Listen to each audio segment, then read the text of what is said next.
அஸ்ஸலாமு அலைக்கும். இது முருங்கைக்கீரை சூப்பு. 4 பேர் குடிக்கிற மாதிரி. முருங்கைக்கீரை அப்படியே பச்சையாக அப்படியே மரத்துலேருந்து பறிச்சாந்து அப்படியே உருவாமல் காம்போட போட்டிருக்கேன். பூவு எல்லாம். இது சின்ன வெங்காயம் இடித்து போட்டிருக்கேன். ஒரு தக்காளி பழம், மஞ்சத்தூள், ஜீரகத்தூள், மிளகுத்தூள்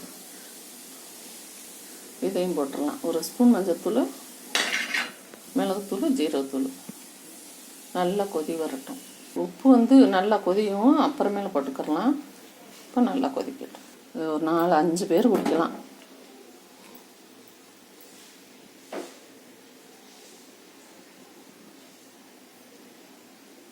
முருங்கைக்கீரை சூப்பு வாரத்தில் ஒரு 3 நாள் 4 நாள் எடுத்துக்கிறலாம்.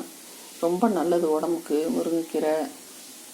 அதுவும் நல்லா பச்சையாக கிடச்சிச்சின்னா அதை விட நல்லது. காய வச்சு இது பண்ணுறத விட, காய வச்சு சாப்பிட்றத விட இந்த மாதிரி கிடைச்சுன்னா ரொம்ப நல்லது. சூப் ரெடி ஆகிடுச்சு. இந்த டயத்தில் அது தேவையான அளவு உப்பு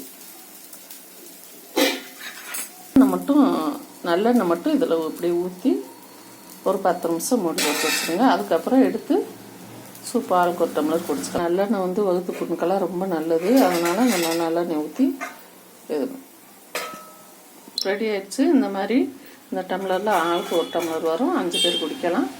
இந்த மாதிரி செஞ்சு பாருங்கள். உடம்புக்கு ரொம்ப நல்லது முருங்கைக்கீரை. அஸ்ஸலாமு அலைக்கும்.